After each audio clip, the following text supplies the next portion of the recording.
The words hit me like ice water in my veins, sitting there in that cramped family therapy office with its outdated motivational posters and the persistent smell of lavender air freshener.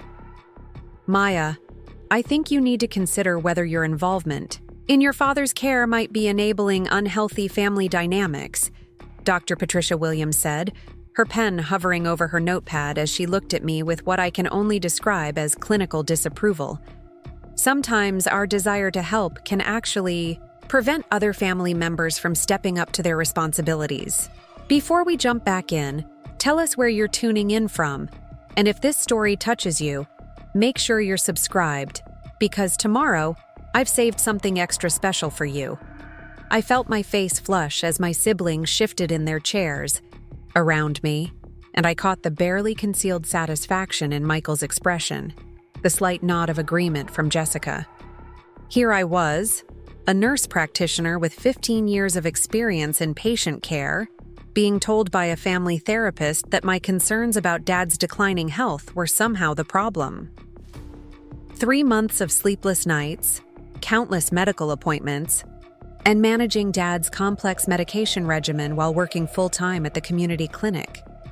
And this was what it had come to. A stranger with a psychology degree telling me that wanting my siblings to share the responsibility of caring for our aging father was creating dysfunction. But let me tell you what happened when I stepped back and let them handle Dad's care on their own. Let me tell you how my family discovered exactly what my interference had been preventing, and how a cardiologist's revelation would change everything we thought we knew about love, sacrifice, and what it truly... The words hit me like ice water in my veins, sitting there in that cramped family therapy office with its outdated motivational posters and the persistent smell of lavender air freshener. Maya, I think you need to consider whether your involvement in your father's care might be enabling unhealthy family dynamics, Dr. Patricia Williams said, her pen hovering over her notepad as she looked at me with what I can only describe as clinical disapproval. Sometimes our desire to help can actually prevent other family members from stepping up to their responsibilities. Before we jump back in, tell us where you're tuning in from, and if this story touches you, make sure you're subscribed, because tomorrow, I've saved something extra special for you. I felt my face flush as my siblings shifted in their chairs around me, and I caught the barely concealed satisfaction in Michael's expression, the slight nod of agreement from Jessica. Here I was, a nurse practitioner with 15 years of experience in patient care, being told by a family therapist that my concerns about Dad's declining health were somehow the problem. 3 months of sleepless nights, countless medical appointments, and managing Dad's complex medication regimen while working full-time at the community clinic. And this was what it had come to. A stranger with a psychology degree telling me that wanting my siblings to share the responsibility of caring for our aging father was creating dysfunction. But let me tell you what happened when I stepped back and let them handle Dad's care on their own. Let me tell you how my family discovered exactly what my interference had been preventing, and how a cardiologist's revelation would change everything we thought we knew about love, sacrifice, and what it truly means to save someone's life. My name is Maya Chen, and at 38, I thought I had figured out how to balance the impossible demands of being a single mother, a healthcare professional, and the unofficial caregiver for my 65-year-old father.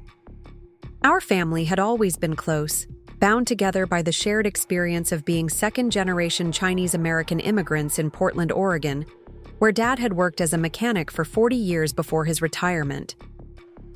The Woodstock neighborhood, where I grew up, was a patchwork of modest homes and corner coffee shops, the kind of place where neighbors still knew each other's names and looked out for one another's families. Dad's house sat on a quiet street lined with maple trees that turned brilliant orange every October, a 2-story Craftsman that he'd bought in 1985 when property values were still within reach of a working-class family. The front porch held the same wooden swing where he'd taught me to read, where we'd spent countless summer evenings talking about everything from my nursing school struggles to my divorce 3 years earlier. Inside, the walls were covered with Family photos spanning decades, from black and white images of my grandparents arriving from Taiwan to recent pictures of my 16-year-old daughter Sophie at her high school soccer games. My siblings and I had followed different paths after leaving that house. Michael, my older brother at 42, had parlayed his business degree into a management position at a downtown corporate firm, complete with a corner office overlooking the Willamette River and a salary that afforded him a sprawling home in the West Hills. Jessica, at 35, had channeled her creative energy into building a successful marketing agency in the trendy Alberta Arts District, surrounding herself with exposed brick walls, local art, and the kind of carefully curated lifestyle that looked effortless but required constant maintenance. Robert, the middle child at 40, had taken over Dad's auto repair business, transforming it from a neighborhood garage into a thriving shop that specialized in vintage car restoration.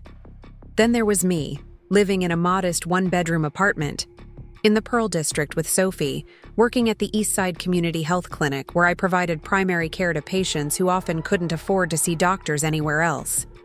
My days were filled with managing chronic conditions for elderly patients, providing vaccinations for undocumented families, and explaining complex medical conditions to people who trusted me with their most vulnerable concerns.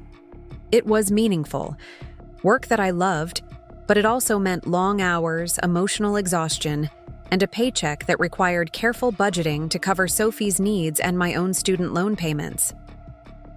The first signs that Dad was struggling had been subtle, the kind of changes that only someone who visited regularly would notice. During my weekly Sunday dinners at his house, I'd begun to see small indicators that his usually meticulous attention to detail was slipping. Mail piled up on the kitchen counter, medications weren't being taken consistently, and the garden that had been his pride and joy was showing signs of neglect. More concerning were the physical symptoms he was dismissing as normal aging, increasing fatigue, shortness of breath during activities that had never winded him, and a persistent cough that he attributed to Portland's damp climate. My medical training had taught me to recognize the early warning signs of cardiovascular disease, and everything I was observing pointed to the possibility that Dad's heart wasn't functioning as efficiently as it should be. His blood pressure readings, when I convinced him to let me check them during my visits, were consistently elevated. His ankles showed slight swelling by the end of the day, and he was requiring more frequent breaks during activities like grocery shopping or yard work. Most alarming was his tendency to dismiss these symptoms as insignificant, a common pattern among men of his generation who had been taught that acknowledging physical weakness was a sign of failure. I had started accompanying Dad to his medical appointments after noticing that he wasn't retaining information from his doctor visits or understanding the importance of his prescribed medications. His primary care physician, Dr. Anderson, was competent but overworked, managing a large patient load that left little time for the detailed explanations and follow-up care that elderly patients often required. During appointments, Dad would nod and smile, appearing to understand the instructions he was receiving. But later at home, he would confess to me that he hadn't really grasped what the doctor was trying to tell him. This pattern had led me to become increasingly involved in managing Dad's health care, a role that felt natural given my professional background, but was becoming overwhelming when combined with my work responsibilities and single parenting duties. I was the one organizing his pill organizer every week, ensuring that his medications were taken at the correct times and in the proper doses. I was the one researching his conditions online, preparing lists of questions for his appointments, and following up with phone calls to his healthcare providers when something seemed unclear or concerning. My siblings' involvement in Dad's care was sporadic and surface level, characterized by brief visits and general inquiries about his well-being, rather than the detailed attention his condition required. Michael would stop by occasionally on weekends, usually spending an hour or two discussing sports or politics while remaining oblivious to the signs of Dad's declining health. Jessica's visits were even less frequent, often scheduled around her work commitments and typically focused on sharing updates about her latest business ventures rather than assessing Dad's needs. Robert, despite working closest to Dad's neighborhood, seemed to view their father-son relationship as separate from any caregiving responsibilities, treating Dad more like a friend he occasionally grabbed coffee with than an aging parent who might need support. The disparity in our involvement had created a situation where I was functioning as Dad's primary caregiver, while my siblings remained largely unaware of the complexity and intensity of his care needs. They saw the end result, Dad appearing stable and comfortable during their visits, without recognizing the behind-the-scenes work that made that stability possible. When they did notice my constant presence or frequent phone calls checking on Dad, their responses ranged from casual appreciation to mild irritation, depending on whether my involvement conflicted with their own plans or expectations. The breaking point came on a rainy Tuesday evening in March, one of those quintessentially Portland nights when the mist seemed to seep through every layer of clothing, and the city lights reflected off wet pavement like watercolor paintings. I had just finished a 12-hour shift at the clinic, dealing with a particularly challenging day that included 2 emergency situations and a patient whose diabetes had spiraled out of control due to inability to afford his medications. Preparing and narrating this story took us a lot of time, so if you are enjoying it, subscribe to our channel. It means a lot to us. Now back to the story. My phone had been buzzing with texts from Sophie about a science project deadline, and I was mentally preparing for an evening of homework supervision while trying to catch up on my own patient documentation. As I pulled into Dad's driveway for what was supposed to be a quick check-in before heading home, I immediately noticed that his usual evening routine was disrupted. The porch light wasn't on, which was unusual since Dad had always been meticulous about home security, and his car was parked at an odd angle in the driveway, suggesting that he'd had difficulty with his usual careful parking. When I let myself in with my key, calling out my arrival as I always did, I found Dad sitting in his living room recliner in the dark, still wearing the clothes he'd put on that morning, but looking disoriented and exhausted. "Dad, are you okay?" I asked, immediately, switching into assessment mode as I turned on the overhead light and approached his chair. His color was off, a grayish pallor that immediately raised my medical alert system, and his breathing seemed labored in a way that wasn't explained by simple exertion. When I took his hand to check his pulse, his skin was cool and clammy, and his heart rate was irregular in a pattern that made my stomach clench with worry. "I'm fine, Maya," Dad said automatically, the response he'd been giving to all health-related inquiries for months. "Just a little tired today. I think I might be coming down with something." But his voice lacked its usual strength, and when I helped him sit up straighter in his chair, I could see the slight grimace that indicated he was experiencing chest discomfort, even though he would never admit to pain directly. I spent the next 20 minutes conducting an informal assessment, checking his blood pressure with the monitor I'd bought for his home use, listening to his heart with the stethoscope I'd started carrying in my purse, and asking the careful questions that would help me determine whether this was a minor issue or something requiring immediate medical attention. His blood pressure was dangerously elevated. His heart sounds were irregular with what sounded like the beginning of fluid accumulation, and his responses to my questions about chest pain, shortness of breath, and recent activity tolerance painted a picture of someone whose cardiovascular system was under significant stress. "Dad, I think we need to call Dr. Anderson first thing tomorrow and possibly consider a trip to the emergency department tonight," I said, trying to balance honesty about my concerns with the knowledge that Dad's instinct would be to resist any suggestion of serious medical intervention. "Your symptoms are pointing to some heart-related issues that need immediate evaluation." Dad's resistance was immediate and predictable. "Maya, you worry too much. I'm 65 years old, not 95. Men my age have aches and pains, and I'm not going to run to the emergency room every time I feel a little under the weather. You see sick people all day at work, so you think everyone needs medical attention."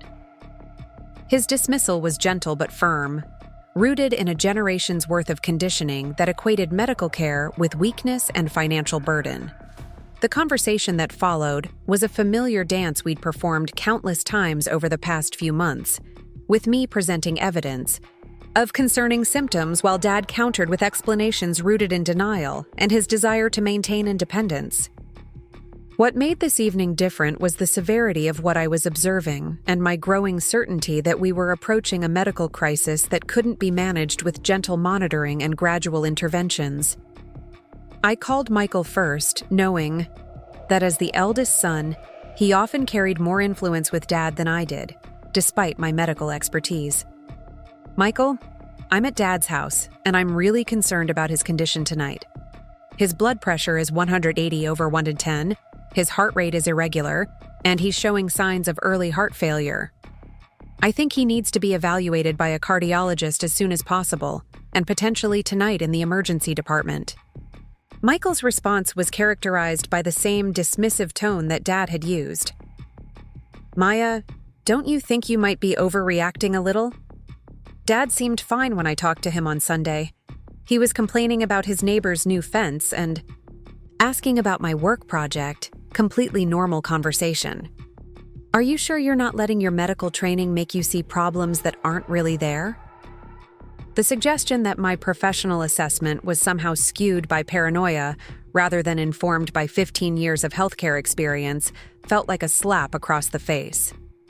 "Michael, I'm not diagnosing a hangnail here. I'm seeing multiple symptoms of cardiovascular compromise in our 65-year-old father who has a family history of heart disease. This isn't about my medical training making me paranoid. This is about recognizing warning signs that could indicate a serious problem."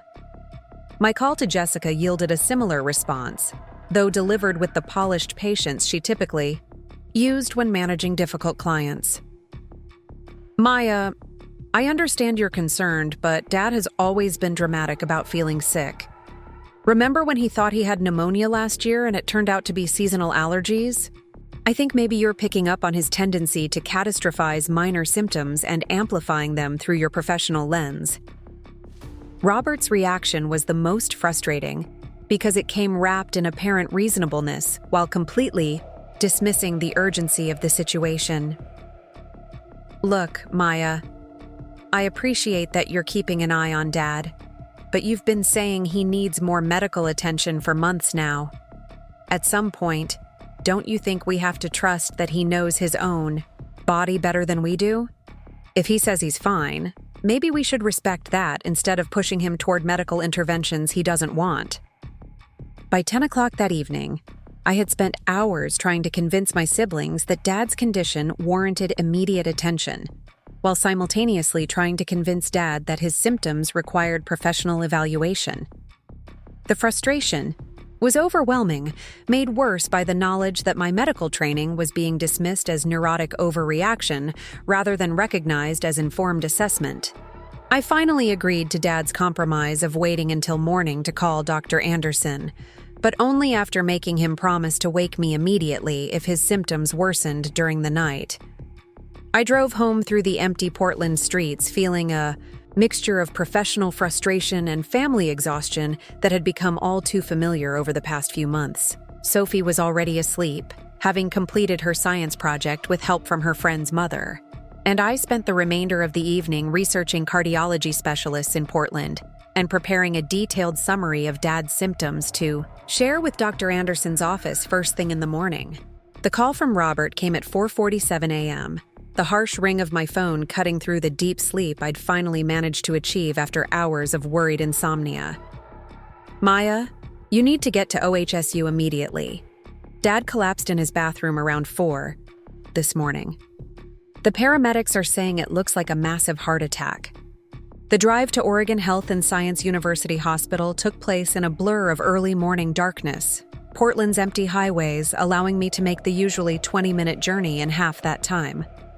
My medical mind was processing the possibilities, while my daughter's heart was fracturing with fear and regret. Had I pushed harder for emergency evaluation the night before? Could this have been prevented? Were the symptoms I'd observed the beginning of the cardiac event that was now threatening Dad's life? I arrived at OHSU's emergency department to find my siblings already gathered in the waiting area, their faces reflecting the same mixture of shock and fear that I was feeling. Michael looked disheveled in a way I'd never seen before, his usually perfect corporate appearance replaced by hastily thrown-on clothes and uncombed hair. Jessica was pacing near the windows, her phone pressed to her ear as she apparently tried to manage work commitments while dealing with our family crisis. Robert sat in one of the uncomfortable plastic chairs, staring at his hands with the stunned expression of someone whose reality had shifted dramatically in the space of a few hours. "What do we know?" I asked, approaching the group while trying to shift into the professional mode that would help me process whatever information was available. Michael looked up at me with an expression that I couldn't quite read, something between relief at my arrival and resentment at my presence. The doctor said it was a massive heart attack, what they called a widowmaker. Dad's in surgery now, and they're saying the next few hours will determine whether he survives. The term widowmaker sent a chill through me that had nothing to do with OHSU's aggressive air conditioning. In medical terminology, it referred to a complete blockage of the left anterior descending artery, the type of heart attack that was often fatal and always life-threatening. The fact that Dad had survived the initial cardiac event was encouraging, but his prognosis would depend entirely on how quickly blood flow could be restored to his heart muscle and how much damage had already occurred. "Have you been able to speak with the surgeon?" I asked, knowing that my medical background would help me understand and interpret whatever information was available about Dad's condition and treatment plan. Jessica stopped pacing long enough to answer, her voice carrying a sharp edge that I hadn't heard before. "The surgeon said they're doing something called an angioplasty to open the blocked artery. But Maya, they also said that if Dad had received medical attention earlier, if someone had recognized the warning signs, this whole thing might have been prevented." The accusation hung in the air between us like a physical presence, and I felt the weight of 3 pairs of eyes focusing on me with expressions that ranged from questioning to openly hostile. "What exactly are you suggesting, Jessica?" "I'm suggesting that you've been managing Dad's medical care for months, accompanying him to appointments, monitoring his medications, supposedly watching for problems. If you're such a medical expert, how did you miss the signs of an impending heart attack?" Michael's voice joined Jessica's in a chorus of blame that felt like being attacked from multiple directions simultaneously. "Maya, you were just at Dad's house yesterday evening. You called all of us talking about heart problems and the need for emergency evaluation. If you were so concerned, why didn't you insist on taking him to the hospital instead of letting him convince you to wait until morning?" The unfairness of their accusations was breathtaking in its scope and intensity. I had been the only family member consistently involved in Dad's care, the only one who had recognized and voiced concerns about his declining health, the only one who had been advocating for increased medical attention for months. Now, in the face of the very crisis I had been trying to prevent, my siblings were suggesting that my medical expertise had somehow failed Dad in his moment of greatest need. "I did recognize the warning signs," I said, fighting to keep my voice level despite the anger and hurt that was building in my chest. "I called all of you last night specifically because I was concerned about Dad's cardiac symptoms. I wanted to take him to the emergency department, but he refused, and none of you supported my assessment that he needed immediate medical attention." Robert's response carried the kind of cold logic that felt designed to inflict maximum damage. "Maya, if you really thought Dad was having a heart attack, you should have called 911 instead of calling us for family consensus. You're a nurse practitioner. You know when someone needs emergency medical care, and you should have acted on that. Knowledge instead of deferring to Dad's preferences or our opinions." The conversation was interrupted by the arrival of Dr. James Mitchell, the cardiologist who had been performing Dad's emergency surgery. He approached our group with the measured calm that experienced physicians develop when delivering critical information to families in crisis. His surgical scrubs still bearing evidence of the intense work he'd been performing to save Dad's life. "Are you the Chen family?" Dr. Mitchell asked, his voice carrying the kind of professional authority that immediately commanded attention from our fractured group. "Yes," Michael answered, stepping forward in a way that established him as the family spokesperson. "How Is our father? Dr. Mitchell's expression was cautiously optimistic, but tempered by the seriousness of Dad's condition. Mr. Chen survived the surgery, and we were able to successfully open the blocked artery and restore blood flow to his heart. However, he suffered significant damage to his heart muscle, and his recovery will be lengthy and uncertain. The next 72 hours will be critical in determining his long-term prognosis. The relief of knowing that Dad had survived the immediate crisis was overwhelming, but Dr. Mitchell's next words would shift our family dynamic in ways that none of us could have anticipated. I do need to share some important information with you about your father's treatment, Dr. Mitchell continued, consulting the tablet he carried with Dad's medical records. The surgery we performed tonight required several units of blood transfusion due to complications during the procedure. Fortunately, we had a perfect match available through our anonymous donor program. Dr. Mitchell paused, looking directly at me with an expression that seemed to convey recognition or familiarity. Miss Chen, I believe you're listed in our system as a healthcare worker at the East Side Community Health Clinic. Yes, I answered, uncertain where this line of conversation was leading, but feeling a strange sense of anticipation building in my chest. I thought your name looked familiar when I reviewed your father's case tonight. You've been donating blood through our hospital system for several years, haven't you? Including a donation just 2 weeks ago? The question seemed innocuous enough, but I could see my siblings' expressions shifting as they began to process the potential implications of Dr. Mitchell's inquiry. Yes, I donate regularly through the hospital's mobile blood drive when it comes to the clinic. Dr. Mitchell nodded, his expression growing more thoughtful. Miss Chen, I want you to know that your father's life was saved tonight by blood that you donated. The units we used in his surgery came directly from your recent donation. In a very real sense, you gave your father the gift of life twice. Once through your ongoing advocacy for his medical care, and once through your anonymous blood donation that happened to be perfectly matched and available when he needed it most. The silence that followed Dr. Mitchell's revelation was complete and profound, as if the entire emergency department waiting area had suddenly been placed under a glass dome that blocked out all external sound. I felt the words registering in my mind but struggled to process their full meaning. My blood I had donated anonymously 2 weeks earlier during the clinic's routine blood drive, had been the exact match needed to save Dad's life during his emergency surgery. Michael's expression shifted through multiple emotions as he absorbed this information: surprise, confusion, and what looked like the beginning of shame as he realized the implications of what Dr. Mitchell was telling us. Jessica had stopped moving entirely, her phone forgotten in her hand as she stared at me with an expression of dawning comprehension.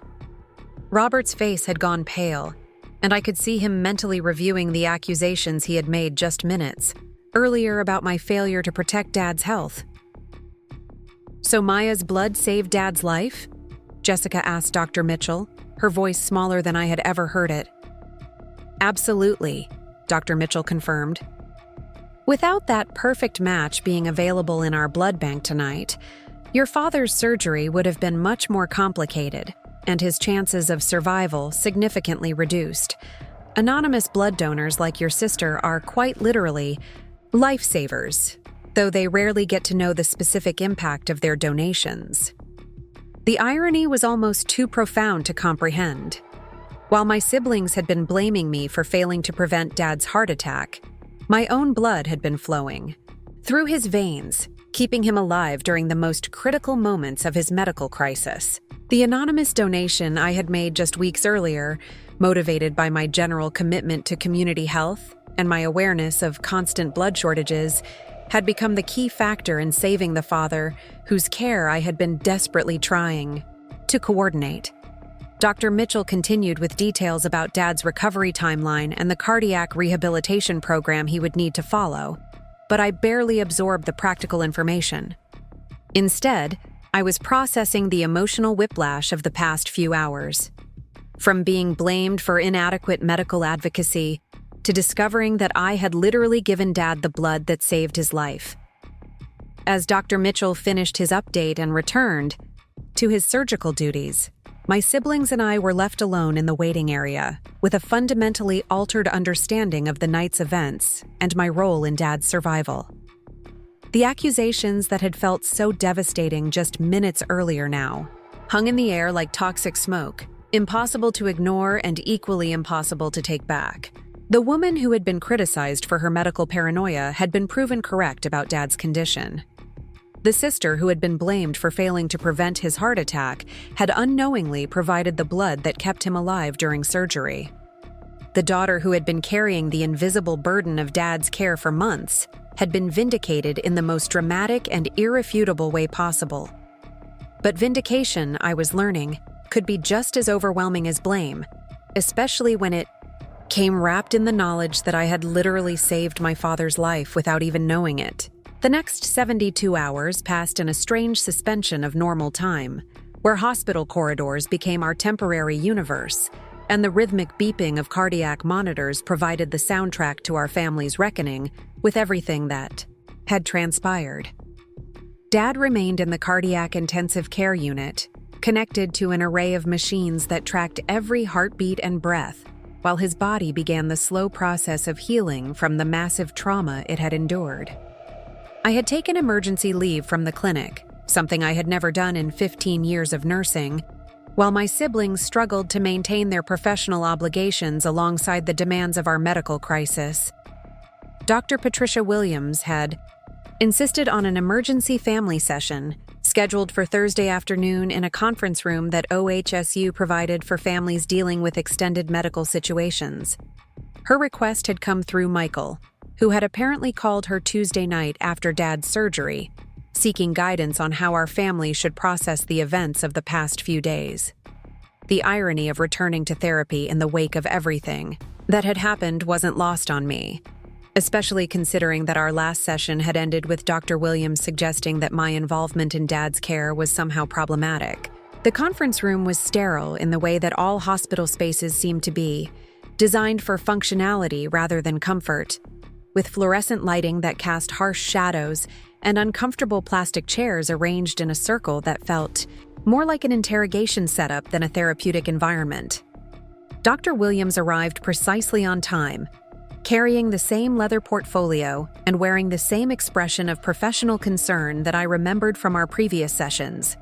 Though something in her demeanor suggested that she was approaching this meeting with different expectations than our earlier family therapy attempts, Michael and Jessica arrived together, having driven from their respective downtown offices, still wearing the business attire that marked them as successful professionals who had temporarily stepped away from important responsibilities to deal with family obligations. Robert came directly from his auto shop, his hands still bearing traces of motor oil despite obvious attempts to clean them, his work clothes a stark contrast to our siblings' corporate uniforms. The visual representation of our different life paths felt particularly pronounced in this sterile hospital setting, where success was measured not by job titles or income brackets, but by the more fundamental question of who had been present when our father needed us most. Dr. Williams began the session with the kind of careful neutrality that therapists employ when navigating emotionally charged situations, but I could see in her expression that she was aware of the dramatic shift in our family dynamics since our last meeting.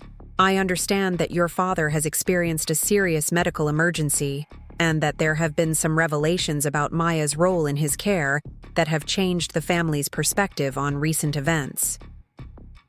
The understatement was almost comical in its restraint. Some revelations about my role in Dad's care seemed an inadequate way to describe the discovery that my anonymous blood donation had literally saved his life, while my siblings were blaming me for failing to prevent his heart attack. The emotional whiplash of the past few days had left me feeling disconnected from the entire therapeutic process, as if I was observing our family's dysfunction from a clinical distance rather than participating in its resolution. Jessica was the first to speak, her voice carrying a hesitancy that was uncharacteristic for someone who normally approached difficult conversations with the confidence of a successful marketing executive. Dr. Williams, I think we need to acknowledge that we made some serious mistakes in how we interpreted Maya's concerns about Dad's health. We accused her of being overly dramatic and medically paranoid, when it turns out she was the only one who accurately assessed the severity of his condition. Michael's contribution to the conversation was even more difficult for him to articulate, given his natural tendency toward leadership and control in family situations. I dismissed Maya's medical expertise because I thought she was being an alarmist. When she called Tuesday night saying Dad needed emergency evaluation, I told her she was overreacting. I convinced myself that her professional training was making her see problems that weren't really there, when the truth is that she was the only one who recognized how serious the situation had become. Robert's acknowledgement of his role in dismissing my concerns came wrapped in the kind of practical honesty that characterized most of his communication. I kept telling Maya that she was interfering too much in Dad's life, that she needed to step back and let him make his own decisions about his health.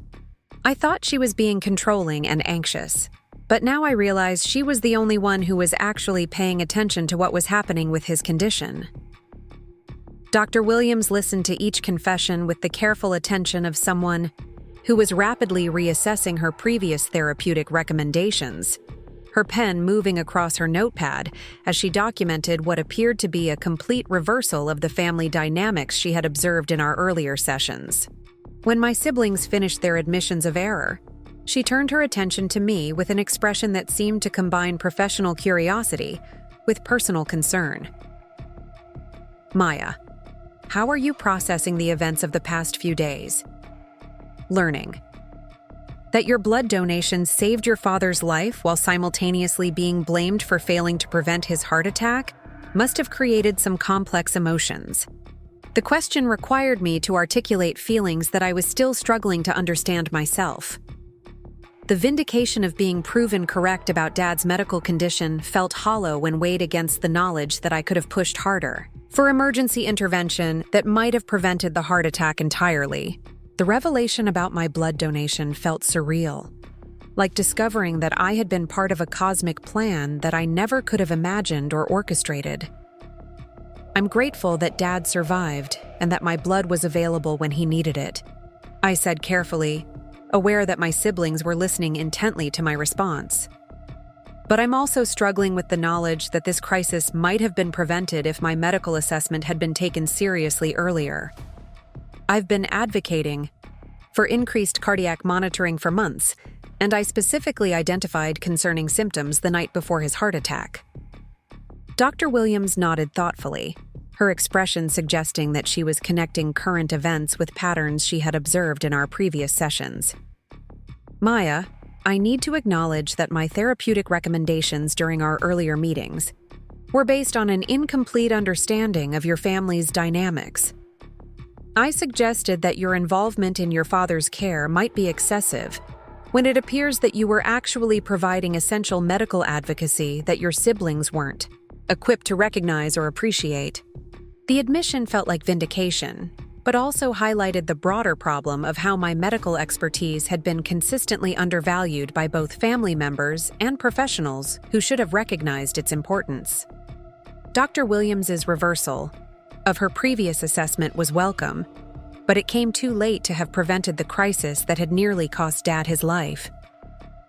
What I'm seeing now, Dr. Williams continued, is a family where one member has been carrying a disproportionate burden of caregiving responsibility, while other members remained unaware of the complexity and intensity of that burden. Maya, your siblings have acknowledged that they didn't fully appreciate the scope of your father's care needs or the value of your medical expertise in managing his condition.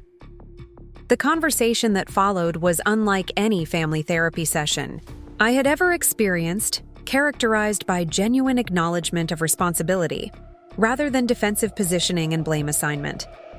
Michael admitted that his success in corporate management had created a sense of competence that didn't translate to medical or caregiving situations, leading him to dismiss expertise that fell outside his areas of professional knowledge.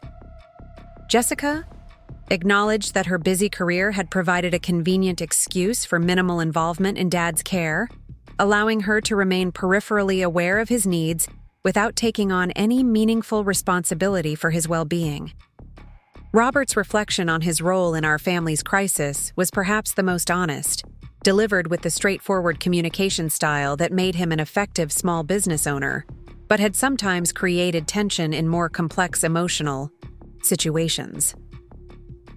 I thought Maya was being overprotective because she was around medical stuff all day at work. I figured she was seeing problems that weren't really there because she was trained to look for illness and disease. But the truth is, I wasn't paying close enough attention to Dad's condition to have any idea whether Maya's concerns were legitimate or not.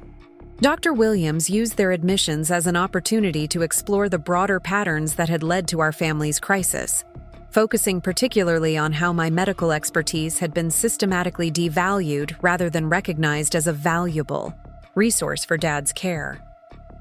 In many families, professional expertise isn't automatically granted authority within family relationships. Maya's siblings saw her as their sister first and a medical professional second, which led them to dismiss her clinical assessments as personal opinions rather than informed medical evaluations. The session revealed layers of family dysfunction that extended far beyond simple disagreements about Dad's care, touching on issues of gender, professional recognition, and the distribution of emotional labor within family systems. My role as the family's primary caregiver had developed gradually over years, beginning with small acts of assistance that had slowly expanded into comprehensive management of Dad's needs, without any formal acknowledgement or appreciation from my siblings. Maya has been functioning as your father's primary healthcare advocate, Dr. Williams explained to Michael, Jessica, and Robert, coordinating his medical appointments, managing his medications, monitoring his symptoms, and providing the kind of detailed attention that elderly patients often require. This level of caregiving represents a significant time commitment and emotional investment that has been largely invisible to the rest of the family. The revelation seemed to surprise my siblings, who had apparently never considered the cumulative impact of all the small tasks I had been managing on Dad's behalf. They had seen individual acts of assistance, accompanying him to appointments, organizing his medications, checking on his condition, without recognizing these activities as components of a comprehensive caregiving system that required constant attention and coordination. Jessica's response demonstrated a growing understanding of the scope of responsibility I had been carrying. I knew Maya was helping Dad with medical stuff, but I didn't realize how much time and energy she was investing in his care. I thought she was just being helpful when she had time, not providing essential services that Dad needed to maintain his health and independence.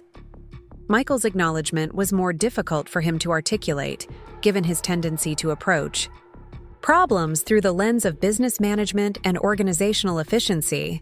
I assumed that if Dad needed more help than Maya was providing, he would ask the rest of us to step up. It never occurred to me that Maya might be managing complex medical needs that required professional knowledge and consistent attention.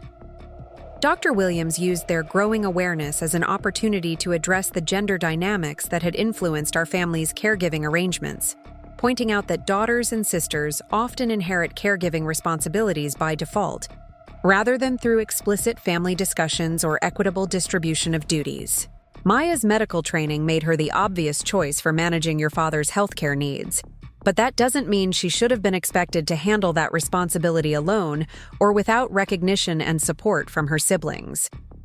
The conversation was interrupted by a call from the hospital, informing us that Dad had woken up and was asking to see the family.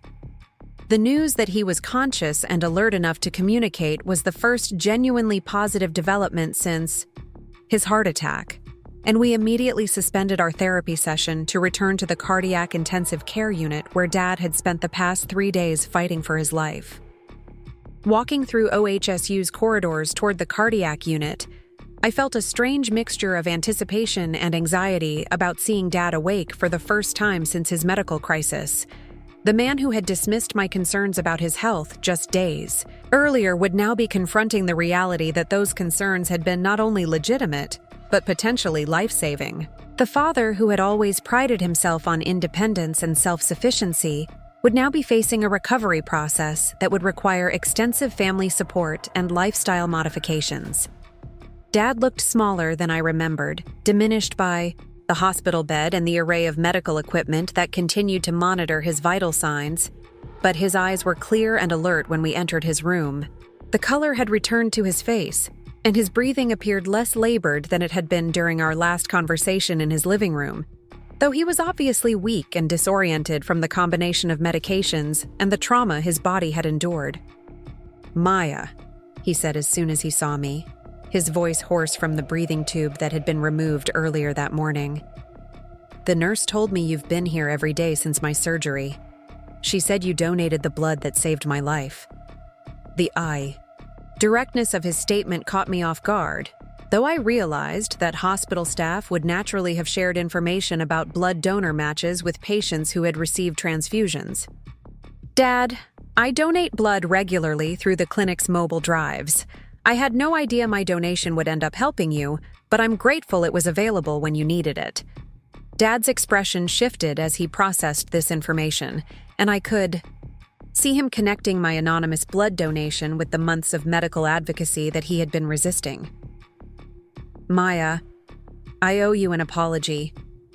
You were trying to tell me that something was wrong with my heart, and I kept dismissing your concerns. If I had listened to you, maybe this whole thing could have been prevented." Michael stepped forward, his expression reflecting the same mixture of guilt and recognition that had characterized his admissions during our therapy session. "Dad, we all owe Maya an apology. She was the only one who recognized how serious your condition was, and instead of supporting her medical assessment, we accused her of being overprotective and paranoid." Jessica's contribution to the conversation was delivered with the kind of careful precision that characterized her professional communication, but carried genuine emotion that was rarely visible in family interactions. "Maya has been carrying the responsibility for your care for months while the rest of us remained basically oblivious to your actual needs. She deserves our gratitude and respect, not criticism and blame." Robert's approach to the apology was characteristically direct and practical, focusing on concrete actions rather than abstract emotions. "Maya, I'm going to start being more involved in Dad's care going forward. I know I can't provide medical expertise the way you can, but I can help with transportation, household maintenance, and other practical support that might reduce the burden on you." The conversation with Dad revealed the extent to which he had been struggling with health issues that he had been concealing from the family, motivated by a combination of pride, fear, and the desire to maintain independence.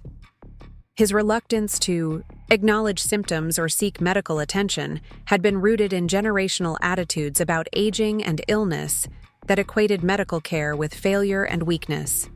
"I was scared," Dad admitted, his voice barely above a whisper as he struggled with the vulnerability of acknowledging fear.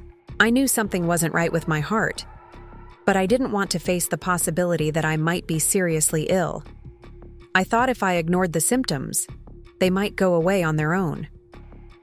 His confession highlighted the emotional complexity of caring for aging parents who retain the desire for autonomy while requiring increasing levels of support and medical intervention. Dad's resistance to my medical advocacy hadn't been rooted in doubt about my expertise, but in his own fear of confronting mortality and dependence. Dr. Mitchell arrived during our family conversation, bringing updates about Dad's recovery timeline and the cardiac rehabilitation program that would be essential for his long-term health. His presence provided an opportunity for my siblings to hear directly from the cardiologist about the severity of Dad's condition and the importance of the medical advocacy I had been providing. Mr. Chen suffered what we call a widowmaker heart attack, Dr. Mitchell explained to the assembled family, using terminology that immediately captured everyone's attention. This type of cardiac event has a high mortality rate, and survival typically depends on immediate medical intervention and perfect blood type matching for transfusion support. He continued with details about the surgical procedure and Dad's prognosis, but also took the opportunity to address the family dynamics that had contributed to the crisis. I understand that there had been some concern about Mr. Chen's cardiac symptoms prior to his heart attack. I want you to know that early recognition and treatment of cardiovascular disease can significantly improve outcomes and potentially prevent major cardiac events. Dr. Mitchell's implicit validation of my medical assessment felt like professional recognition that had been missing from our family's discussions about Dad's care. His acknowledgement that early intervention could have prevented Dad's heart attack confirmed what I had been trying to communicate to my siblings for months, though hearing it from a cardiologist carried an authority that my nursing expertise had apparently lacked within our family dynamic. Maya's clinical observations about your father's symptoms were consistent with the cardiovascular disease we discovered during his emergency treatment, Dr. Mitchell told my siblings directly. Her advocacy for increased cardiac monitoring and evaluation could have identified his condition before it progressed to a life-threatening emergency. The weight of this professional confirmation settled over our family like a heavy blanket, forcing everyone to confront the reality that Dad's heart attack might have been prevented if my medical concerns had been taken seriously. The knowledge that early intervention could have spared Dad the trauma of emergency surgery, and the family the terror of nearly losing him, created a burden of regret that would take time to process and resolve. As Dr. Mitchell concluded his update and returned to his other patients, our family was left with a fundamentally altered understanding of the events that had brought us to this point. The sister who had been blamed for inadequate medical advocacy had been vindicated by the very specialist treating Dad's condition.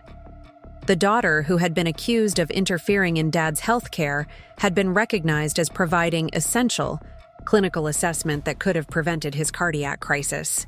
But vindication, I was learning, came with its own complex emotional landscape, especially when it was accompanied by the knowledge that better family communication and trust in my medical expertise might have prevented the crisis that had nearly cost Dad his life. The relief of Dad's survival was tempered by questions about what might have been different if my professional assessment had been valued and acted upon earlier. The evening visiting hours provided our first opportunity for private family conversation since Dad's heart attack, and my siblings used the time to begin what would clearly be a lengthy process of rebuilding our family's approach to Dad's care and my role within our family system. The accusations and blame that had characterized our initial response to Dad's cardiac crisis now seemed not only unfair, but actively harmful, representing a pattern of dismissing my expertise that had potentially contributed to the very emergency they had been blaming me for failing to prevent. The transformation in our family dynamics became apparent during Dad's first week of recovery, as my siblings struggled to comprehend the complexity of coordinating medical care for someone with serious cardiac disease. What had seemed like simple tasks when I was managing them independently revealed themselves to be intricate webs of scheduling, communication, and clinical decision-making that required constant attention and medical knowledge. Michael's attempt to organize Dad's discharge planning resulted in 3 scheduling conflicts and a missed consultation with the cardiac rehabilitation team. Jessica's effort to understand his medication regimen led to confusion about drug interactions and dosing schedules that could have created dangerous complications. Robert's well-intentioned offer to handle Dad's follow-up appointments ended with him calling me in panic when the cardiologist used medical terminology that he couldn't interpret or remember accurately. The revelation of my role as Dad's anonymous blood donor had spread throughout the hospital staff, creating an atmosphere of recognition and respect that felt surreal after months of having my medical expertise dismissed by my own family. Nurses who had worked with me during Dad's intensive care stay began referring to me as the daughter who saved her father's life, and Dr. Mitchell made a point of consulting with me about Dad's treatment plan in ways that acknowledged my professional knowledge and personal investment in his recovery. The validation from medical colleagues provided a stark contrast to the dynamic I had experienced within my family, where my nursing background had been treated as a source of anxiety rather than valuable expertise. Karen Rodriguez, my close friend and colleague from the clinic, visited Dad during his second week of hospitalization, bringing flowers from our coworkers and updates about the patients who were asking about my return to work. Her presence in Dad's hospital room created an opportunity for my siblings to witness how my medical colleagues viewed my professional capabilities and clinical judgment, providing external confirmation of the expertise they had been dismissing. Maya is one of the most clinically astute nurse practitioners I've ever worked with, Karen told my assembled family without prompting, her voice carrying the authority of someone who had observed my patient care skills for years. Our doctors regularly consult with her about complex cases because she has this ability to see patterns and connections that others miss. When she expresses concern about a patient's condition, we all pay attention because her assessments are consistently accurate. Karen's unsolicited testimonial seemed to have a profound impact on Michael, who had built his career on recognizing and utilizing expertise in business settings, but had somehow failed to apply that same logic to valuing my medical knowledge within our family context. I had no idea that Maya's professional reputation was so respected in the medical community, he admitted after Karen left. I thought her concerns about Dad were just personal anxiety, not informed clinical assessment. The irony of this realization wasn't lost on me. Michael had spent years building professional networks based on expertise and credibility, yet had never bothered to understand the scope of my clinical knowledge or the respect I had earned among my medical colleagues. His success in corporate management had created a blind spot where he assumed that his leadership skills translated to all areas of family decision-making, including medical situations where my expertise was far more relevant than his business acumen. Dr. Williams had requested a follow-up family session for Dad's third week of recovery, scheduling it in a different location this time, a comfortable family meeting room at OHSU that was designed specifically for ongoing therapeutics. Conversations related to medical crises. The change in setting felt symbolic of the shift in our family's understanding of the situation, moving from emergency crisis management to long-term healing and relationship repair. I want to address some fundamental errors in my previous therapeutic recommendations, Dr. Williams began, her tone carrying a professional humility that was noticeably different from her earlier authoritative pronouncements.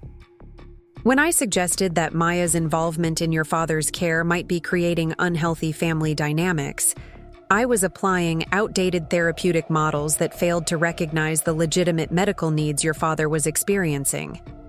Her admission went further than I had expected, acknowledging not just errors in judgment, but systematic biases in her approach to our family situation. I made assumptions about family roles and caregiving responsibilities that were based on gender stereotypes rather than individual expertise and family needs. Maya's medical training and clinical experience made her uniquely qualified to assess your father's condition, but I interpreted her advocacy as emotional over-involvement rather than professional assessment. Jessica's response demonstrated a growing understanding of how professional biases had influenced not just Dr. Williams's therapeutic recommendations, but her own dismissal of my medical concerns. I think we all made the same mistake of seeing Maya as our worried sister instead of recognizing her as a healthcare professional whose clinical judgment deserved serious consideration. The session provided an opportunity to explore how my withdrawal from Dad's care management had affected not just the practical aspects of his medical treatment, but the emotional dynamics within our family. During the weeks leading up to his heart attack, when I had begun stepping back from my comprehensive caregiving role, the gaps in attention and coordination had created stress and confusion that extended beyond simple scheduling difficulties. When Maya reduced her involvement in Dad's care, Robert reflected, I didn't realize how much work she had been doing behind the scenes to keep everything organized and coordinated. I thought Dad was managing fine on his own, but actually Maya had been providing a level of support that kept him functioning independently. Dr. Williams used Robert's observation to highlight a concept she called invisible labor, explaining how essential caregiving work often goes unrecognized precisely because it's performed so competently that its absence becomes noticeable only when problems emerge. Maya had been providing what amounts to case management services for your father's complex medical needs. This type of coordination requires clinical knowledge, organizational skills, and significant time investment. But because it was being provided by a family member, its professional value wasn't recognized or appreciated. The concept of invisible labor resonated particularly strongly with Michael, who had built his corporate career on recognizing and valuing the coordination, work that kept complex organizations functioning smoothly. In my business, we pay specialists significant salaries to do exactly the kind of coordination and oversight that Maya was providing for Dad's care. We would never expect someone to perform that level of professional service without recognition or compensation, but somehow we took it for granted when Maya was doing it for our family. Our conversation was interrupted by a call from Dad's discharge planner, informing us that he would be ready to leave the hospital the following week, but would require extensive home care support during his initial recovery period. The practical implications of Dad's discharge created an immediate opportunity for our family to demonstrate whether the insights from our therapy sessions would translate into changed behavior and improved cooperation. "Maya, we know you'll need to return to work at the clinic," Jessica said, approaching the discharge planning conversation with a seriousness that hadn't characterized her previous involvement in Dad's care. "But we want to make sure you're not carrying the entire burden of his recovery coordination.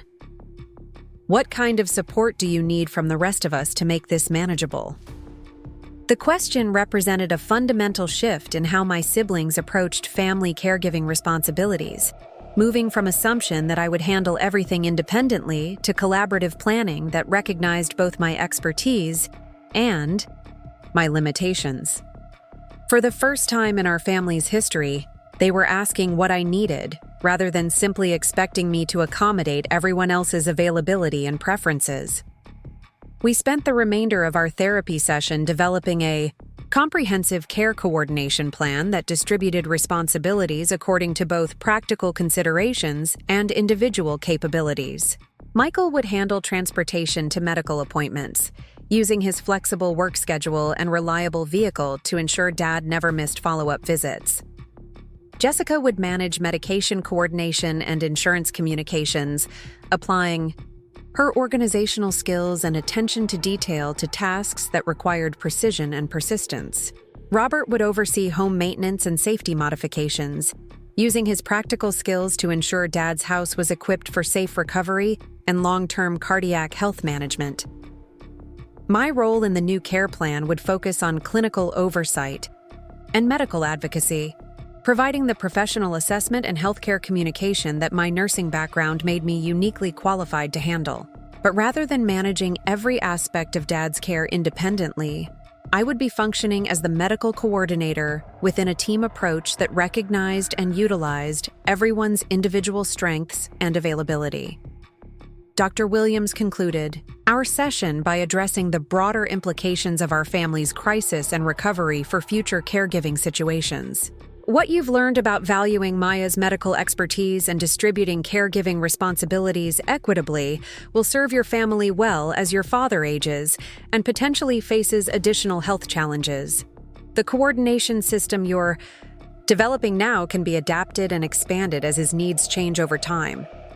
Dad's discharge from OHSU took place on a Tuesday morning in early April, when Portland's spring weather was beginning to emerge from the gray dampness of winter and cherry blossoms were blooming throughout the city's neighborhoods. The transition from hospital to home care represented a significant milestone in his recovery, but also marked the beginning of a new phase of family coordination that would test whether our therapeutic insights could be sustained in the practical reality of daily caregiving. The first few days of home care revealed both the progress our family had made in recognizing and valuing my medical expertise and the ongoing challenges of implementing collaborative caregiving in practice. Michael's transportation responsibilities were executed with the same efficiency he brought to business logistics, but he struggled with the emotional aspects of accompanying Dad to appointments where difficult medical information might be discussed. Jessica's management of medication schedules was thorough and well organized, but she required frequent consultation with me to understand drug interactions and side effects that weren't immediately obvious from prescription labels. Robert's approach to home safety modifications demonstrated both his practical skills and his growing understanding of Dad's specific cardiac recovery needs. He installed grab bars in strategic bathroom locations, rearranged furniture to eliminate tripping hazards, and created a comfortable recovery space in Dad's living room that allowed for easy monitoring of his condition while maintaining his sense of independence and dignity. The most significant change in our family dynamic became apparent during Dad's first follow-up appointment with Dr. Mitchell, when all 4 siblings accompanied him to the cardiology office for his post-discharge evaluation. The appointment provided an opportunity for my siblings to observe how medical professionals interacted with me and to witness the clinical discussions that I had been managing independently for months. Dr. Mitchell's consultation with Dad included complex information about cardiac function, rehabilitation goals, and long-term prognosis that required medical knowledge to interpret and remember accurately. Rather than excluding my siblings from these discussions, I found myself functioning as a translator and educator, helping them understand the clinical significance of test results and treatment recommendations, while ensuring that their questions and concerns were addressed appropriately. Maya's explanation of Dad's ejection fraction and what it means for his recovery was incredibly helpful, Michael told Dr. Mitchell directly. We're learning that having someone with medical training involved in family healthcare decisions provides benefits that we never appreciated before. Dr. Mitchell's response highlighted the broader importance of family medical advocacy in managing complex chronic conditions. Patients with serious cardiac disease benefit significantly from having knowledgeable family members who can help them understand and follow their treatment plans. Maya's nursing background and clinical experience make her an invaluable resource for your father's long-term health management. The validation from Dr. Mitchell felt different from the recognition I had received from hospital staff during Dad's acute care, representing acknowledgement of my ongoing value rather than simply gratitude for my anonymous blood donation. His comments confirmed that my medical expertise would continue to be essential for Dad's recovery and long-term health maintenance, but within a family context that now recognized and appreciated rather than dismissed and resented my professional knowledge. The drive home from Dad's cardiology appointment provided our first opportunity for extended family conversation since his discharge, and my siblings used the time to reflect on what they had observed during the medical consultation and their growing understanding of the complexity involved in managing serious health conditions. I had no idea that cardiac recovery involved so many different aspects, Jessica admitted as we navigated Portland traffic back toward Dad's neighborhood. The dietary restrictions, exercise limitations, medication timing, and symptom monitoring create this whole system of care that requires constant attention and medical knowledge to manage safely. Robert's observation focused on the practical implications of what they had witnessed. Dr. Mitchell was explaining things that would have gone completely over my head if Maya hadn't been there to translate and ask follow-up questions. I can handle transportation and home maintenance, but the medical coordination requires expertise that none of the rest of us have. Michael's reflection on the appointment revealed his growing appreciation for the scope of responsibility I had been carrying independently. In business, we have teams of specialists to handle complex projects, but somehow we expected Maya to manage all aspects of Dad's medical care by herself while working full-time and raising Sophie. That level of responsibility would be overwhelming for anyone, regardless of their professional training. The conversation marked a significant evolution in our family's understanding of caregiving as skilled work that deserved recognition and support rather than unpaid labor that could be expected from family members without consideration for the personal and professional costs involved. My siblings were beginning to recognize that my nursing background made me uniquely qualified to coordinate Dad's care. But that qualification didn't obligate me to provide unlimited service without assistance or appreciation. Dad's presence during these family discussions provided him with insights into the coordination work that had been invisible to him during the months when I was managing his care independently. His growing awareness of the complexity involved in maintaining his health and independence created opportunities for conversations about his recovery goals and long-term care preferences that hadn't been possible when he was denying the seriousness of his condition. "I owe all of you an apology," Dad said as we helped him settle back into his home after the cardiology appointment. "Maya, I especially owe you my gratitude for recognizing how serious my heart problems were when I was too scared and stubborn to face the truth. And Michael, Jessica, Robert, I'm grateful that you're all stepping up to help with my care in ways that support Maya instead of leaving everything for her to handle alone." His acknowledgement represented more than simple gratitude for our individual contributions to his care. Dad was recognizing the fundamental changes in our family's approach to supporting aging parents and managing health crises, moving from assumption that one person would handle everything to collaborative planning that distributed responsibilities according to individual capabilities and availability. The transformation in our family dynamics became even more apparent during Dad's first week of cardiac rehabilitation, when the physical therapy and education sessions provided additional opportunities for observing and participating in his recovery process. The rehabilitation program required attendance at 3 sessions per week, each lasting approximately 2 hours, with family members encouraged to participate in educational components that would help them support Dad's long-term health goals. Michael volunteered to accompany Dad to his Monday sessions. Jessica took responsibility for Wednesday appointments, and Robert handled Friday sessions, while I remained available for consultation and coordination as needed. This distribution of rehabilitation support allowed each sibling to develop direct understanding of Dad's recovery progress while ensuring that he never missed appointments due to scheduling conflicts or family miscommunication. The cardiac rehabilitation staff noted the unusual level of family involvement and coordination, commenting that most patients relied primarily on one family member for transportation and support, rather than having a comprehensive team approach to recovery assistance. Their observations confirmed that our new model of collaborative caregiving was both beneficial for Dad's recovery and sustainable for our family's long-term functioning. Having multiple family members involved in Mr. Chen's rehabilitation program allows us to provide education and support to everyone who will be helping with his care at home, explained Sarah, the rehabilitation nurse who coordinated family education sessions. This approach increases the likelihood that he'll successfully maintain his exercise program, dietary modifications, and medication compliance over time.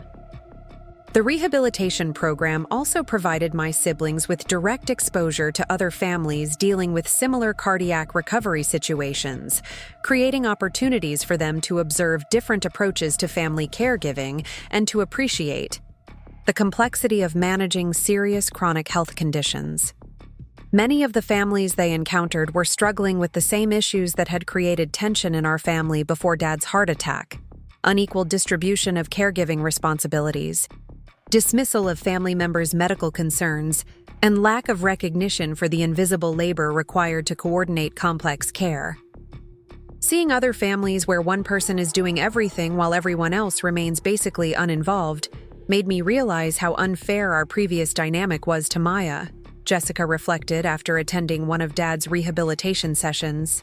There was a woman there whose daughter was clearly overwhelmed trying to manage her mother's care alone, while her siblings offered occasional help, but no real commitment to sharing the responsibility. These observations reinforced our family's commitment to maintaining the collaborative approach we had developed, recognizing that sustainable caregiving required ongoing attention to equity and communication rather than simply good intentions during crisis situations. The crisis of Dad's heart attack had created the motivation for change, but sustaining that change would require continued effort and attention to the patterns that had created problems in our previous caregiving arrangements. The most profound revelation came 6 weeks after Dad's heart attack, during what seemed like a routine appointment with his insurance representative. Linda Thompson, my supervisor at the Eastside Community Health Clinic, had called to inform me that the hospital's billing department was requesting additional documentation about my blood donation, citing some unusual circumstances that required verification for their records. The request seemed straightforward enough, but when I arrived at OHSU's administrative offices to provide the requested documentation, I discovered that there was much more to the story of my blood donation than I had previously understood. Margaret Foster, the hospital's blood bank coordinator, greeted me with an expression that suggested she had been eagerly anticipating our meeting. Her office was located in the basement level of the hospital, surrounded by the sophisticated refrigeration and testing equipment that managed Portland's largest medical blood supply, and she invited me to sit in a comfortable chair beside her desk while she pulled up records on her computer screen.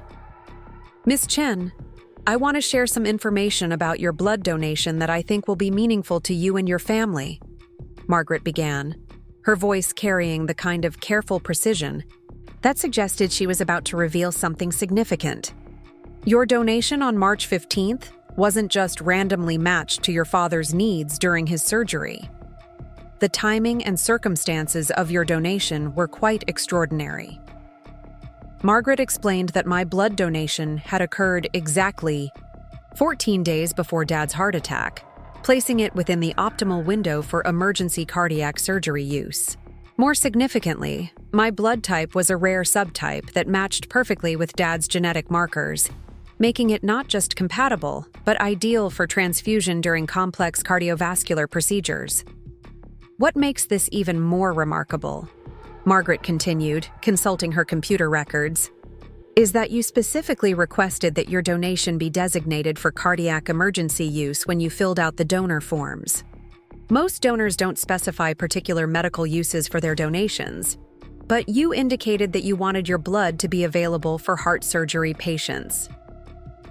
The memory of filling out those donor forms came rushing back to me with startling clarity. I had been thinking about Dad's cardiovascular symptoms that day, worried about his elevated blood pressure and the chest discomfort he had been dismissing as indigestion. When the donation form asked about preferred allocation of blood products, I had specifically checked the box for cardiac surgery, motivated by a vague intuition that someone I cared about might someday need blood during heart-related medical procedures. "Miss Chen, there's something else I need to tell you," Margaret said, her expression growing even more serious. "Your blood wasn't the only donation that was used during your father's surgery. Because of complications during the procedure, Dr. Mitchell required multiple units of perfectly matched blood. It turns out that 3 of the 4 units used to save your father's life came from donations you had made over the past 18 months." The room seemed to tilt slightly as I processed this information. Not only had my most recent blood donation saved Dad's life, but previous donations I had made through the clinic's mobile blood drives had also been stored and preserved specifically for cardiac emergencies, creating a supply of perfectly matched blood that had been available exactly when Dad needed it most. "Are you saying that my father survived his heart attack because I had been donating blood regularly over the past year and a half?" I asked, struggling to comprehend the implications of what Margaret was telling me. "That's exactly what I'm saying," Margaret confirmed. "Your consistent donations, combined with your rare blood subtype and your specific request for cardiac allocation, created a situation where we had optimal blood products available for your father's emergency surgery. Without that preparation, his surgery would have been much more complicated, and his survival chances significantly reduced." Margaret went on to explain that this type of coincidence was virtually unprecedented in her 25 years of blood bank coordination. The combination of genetic compatibility, timing, specific allocation requests, and family relationship created what she described as a medical miracle that illustrated the profound impact of regular blood donation on community health and emergency medical care. "Miss Chen, I want you to understand that your father's survival represents the best possible outcome of community blood donation programs. You unknowingly created the conditions that saved his life through your consistent commitment to helping cardiac patients, months before you knew that your own father would become one of those patients. The revelation required me to completely reframe my understanding of the events surrounding Dad's heart attack and recovery. What had seemed like a fortunate coincidence of blood type matching was actually the result of months of unconscious preparation, driven by my growing concerns about Dad's cardiovascular health and my professional commitment to supporting cardiac emergency care. When I shared this information with my family during Dad's next cardiology appointment, their reactions reflected the same disbelief and awe that I had experienced in Margaret's office. The discovery that I had been systematically preparing to save Dad's life for over a year, without conscious awareness of what I was doing, added another layer of profound meaning to our family's understanding of love, sacrifice, and medical advocacy. Maya was literally giving her blood to save Dad's life for months before his heart attack, Jessica said, her voice reflecting a mixture of amazement and emotion that was rare for her typically controlled communication style. She was preparing to rescue him while we were all dismissing her concerns about his health. Michael's response demonstrated his growing appreciation for the complexity of what had transpired. This isn't just about Maya being right about Dad's medical condition. This is about her taking concrete action to protect him based on her clinical instincts, even when she didn't consciously realize what she was doing. Dr. Mitchell's reaction to learning about the multiple blood donations was equally profound, representing validation not just of my medical advocacy, but of the broader importance of healthcare professionals' family caregiving roles. Maya's donations demonstrate the kind of intuitive clinical preparation that experienced nurses develop through years of patient care. She was responding to subtle indicators of cardiovascular risk that others might not have recognized or acted upon. Robert's understanding of the situation focused on the practical implications of what my blood donations had accomplished. Maya didn't just save Dad's life through one lucky blood donation. She created a safety net for him over months of consistent giving, based on her medical assessment of his condition and her professional knowledge of cardiac emergency needs. The revelation about my systematic blood donations prompted Dr. Mitchell to share additional information about Dad's surgery that further highlighted the importance of my medical advocacy and preparation. Mr. Chen's heart attack was what we call a cascade failure, where multiple cardiac systems shut down simultaneously. This type of emergency requires not just surgical intervention, but optimal blood support to maintain circulation while we repair the damaged heart muscle. Dr. Mitchell explained that the complexity of Dad's cardiac emergency had required the surgical team to maintain artificial circulation for over 3 hours, while they cleared blockages and repaired damaged heart tissue.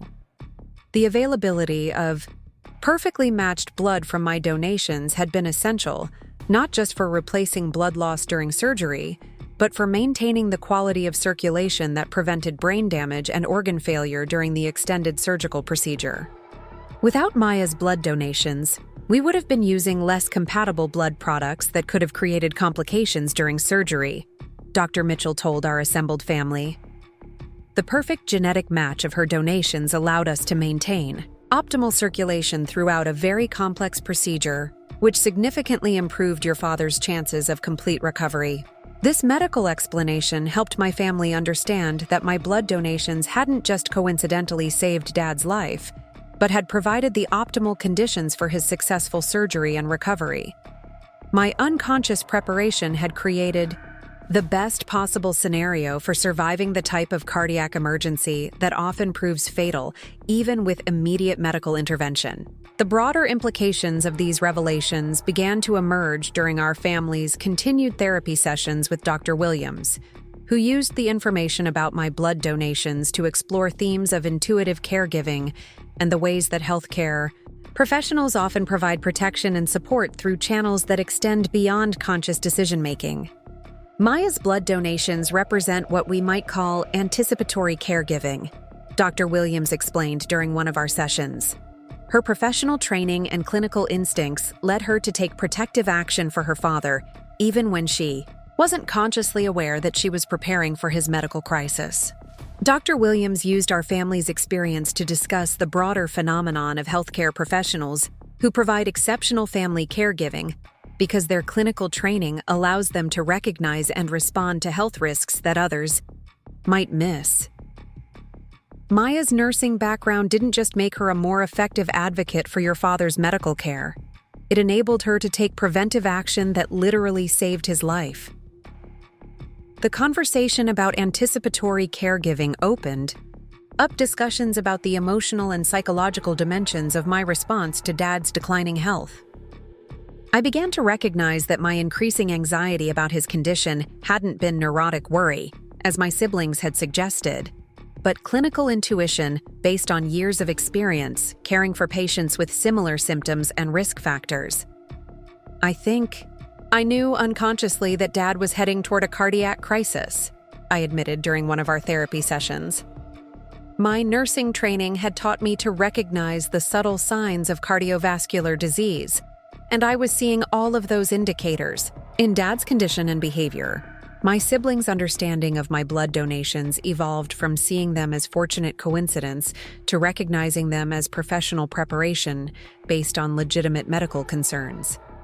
The revelation that I had been systematically protecting Dad for months while they dismissed my advocacy created opportunities for deeper discussions about trust, expertise, and family communication. Maya was taking concrete action to protect Dad while we were telling her she was being overprotective, Michael reflected.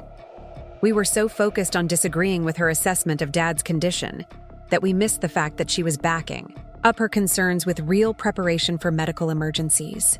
Jessica's perspective on my blood donations highlighted the gender dynamics that had influenced our family's previous dismissal of my medical expertise. If Michael had been making regular blood donations and advocating for Dad's cardiac care, we probably would have taken his concerns more seriously. Maya's medical knowledge was dismissed partly because she's our sister, not our brother. The recognition of gender bias in our family's response to my medical advocacy prompted broader discussions about how professional expertise is valued differently depending on who possesses it.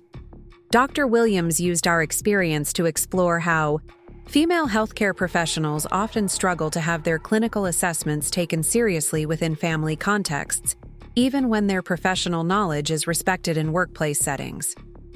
Maya's expertise was valued at the clinic where she works, but dismissed within your family system, Dr. Williams observed. This pattern reflects broader cultural biases about women's knowledge and authority, especially in family caregiving, situations where professional expertise is often seen as secondary to family roles. The therapy sessions provided opportunities for my siblings to examine their own assumptions about medical expertise and family responsibility, leading to insights that extended beyond Dad's specific care needs to broader questions about how our family would handle future health crises and aging-related challenges. I realize now that I was threatened by Maya's medical knowledge because it highlighted how little I actually knew about Dad's health needs, Robert admitted. Instead of appreciating her expertise and learning from it, I dismissed it because it made me feel inadequate as a son. Michael's reflection on his response to my medical advocacy revealed similar dynamics related to his role as the eldest son and his expectations about family leadership.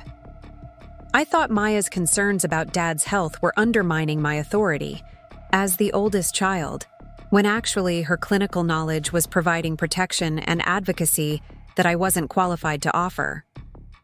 These insights led to discussions about how our family could better integrate my medical expertise into future caregiving decisions while ensuring that other family members felt valued and included in Dad's care coordination. The goal was to create a system that utilized my nursing knowledge without creating dependency or resentment among siblings who brought different but equally important contributions to Dad's support network. Dad's participation in these therapy sessions provided his perspective on how my blood donations and medical advocacy had affected his understanding of family love and sacrifice. His emotional response to learning about the systematic nature of my blood donations was profound, representing not just gratitude for life-saving actions, but recognition of the depth of preparation and protection I had been providing. Maya gave me her blood to keep me alive, but she also gave me months of worry and advocacy to try to prevent my heart attack from happening in the first place, Dad said during one particularly emotional therapy session. I dismissed her concerns because I was scared of facing the truth about my health. but she never stopped trying to protect me. Dad's acknowledgement of my advocacy efforts validated not just my medical assessment, but my emotional investment in his health and well-being. His recognition that my interference had actually been protection created opportunities for conversations about his recovery goals and his willingness to accept ongoing family support for managing his cardiac condition. I understand now that Maya's medical expertise isn't just professional knowledge. It's a way of loving and protecting that I need to respect and appreciate, Dad continued. She saw dangers that I was denying and took action to prepare for emergencies that I refused to acknowledge were possible. The revelation about my blood donations had created a narrative of salvation and protection that extended far beyond the immediate drama of Dad's heart attack and surgery. My family was beginning to understand that love and medical expertise had combined to create months of unconscious preparation for a crisis that could have been fatal without that systematic protection.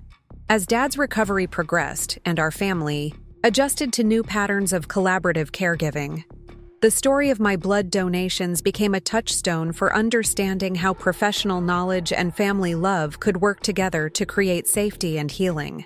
The crisis that had nearly destroyed our family relationships had ultimately revealed the profound depths of connection and protection that had been present all along, hidden beneath layers of miscommunication and misunderstanding.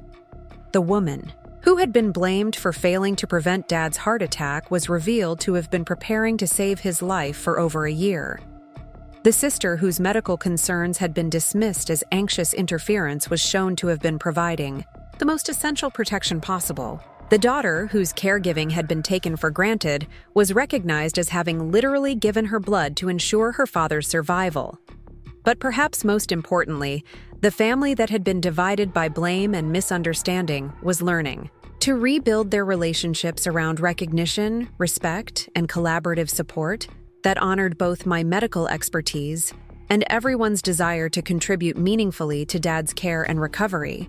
The complete transformation of our family's understanding reached its culmination 3 months after Dad's heart attack, when Dr. Mitchell called with news that would forever change how we viewed the events that had brought us to this point. The call came on a Friday afternoon while I was finishing my shift at the clinic, treating an elderly patient with hypertension, whose symptoms reminded me so much of Dad's early warning signs that I found myself sharing his story as an example of why regular cardiac monitoring was essential for people over 60.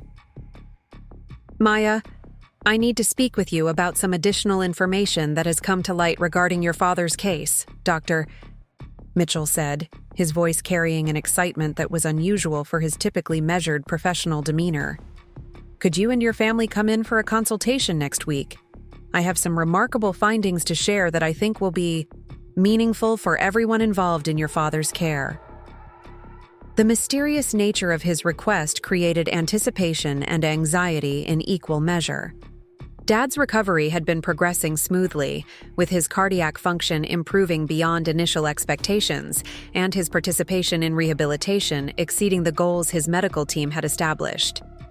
The idea that there were additional discoveries related to his case suggested either complications we hadn't anticipated or revelations that would add new dimensions to our understanding of his survival and recovery. When our family gathered in Dr. Mitchell's office the following Tuesday, we found him accompanied by Dr. Maya Chen, a genetic cardiologist from Oregon Health and Science University's Research Division, and Dr. Patricia Williams, who had introduced herself as a specialist in cardiac genetics and familial heart disease.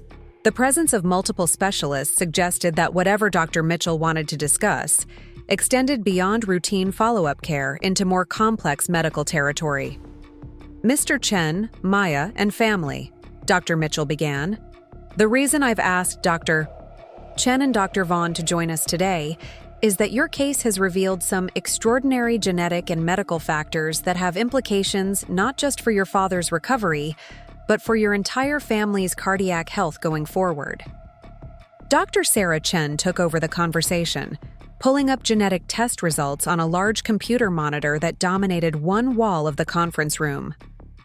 As part of our standard protocol for patients who survive massive heart attacks, we conducted comprehensive genetic testing to identify any hereditary factors that might have contributed to Mr. Chen's cardiac event.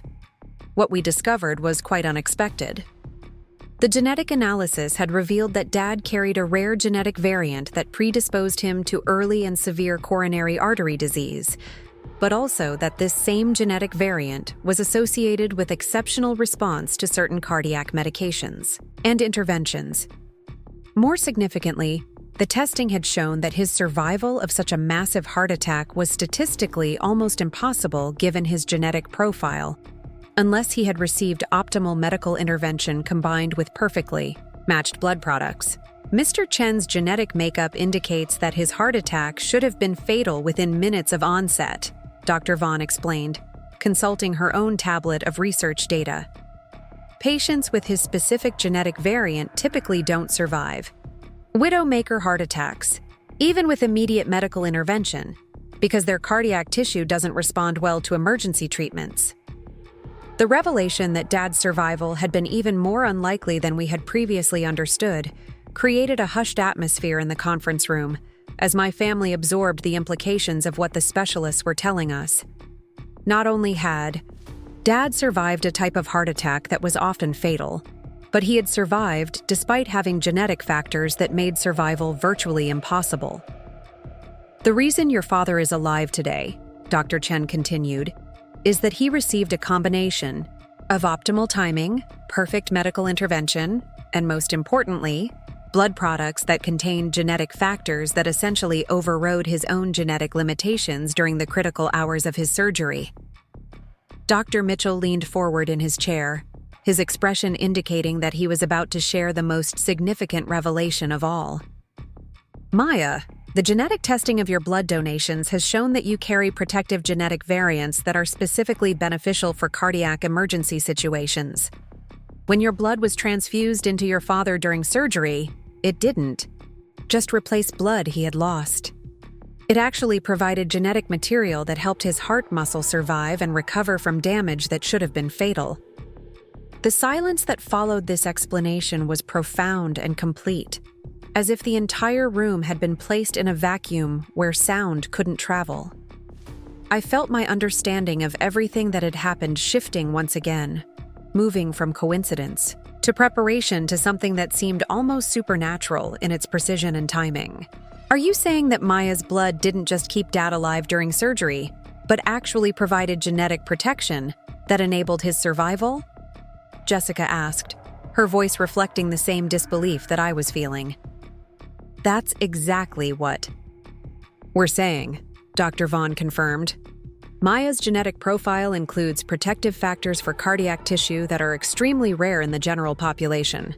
When her blood was used during her father's surgery, those protective factors were transferred to his cardiovascular system, essentially giving him genetic tools for survival that he didn't possess naturally.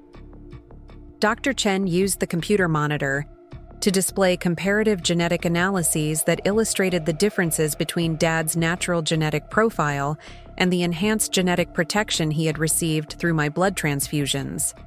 The visual representation of how my blood had literally rewritten his genetic capacity for cardiac survival was both scientifically fascinating and emotionally overwhelming. This type of genetic transfer through blood transfusion is a relatively new area of cardiac research, Dr. Chen explained. We're discovering that blood products can provide temporary genetic protection that extends far beyond simple volume replacement, especially in emergency cardiac situations where the recipient's natural genetic tools are insufficient for survival. Michael's response to this information demonstrated his growing appreciation for the complexity and significance of what had transpired.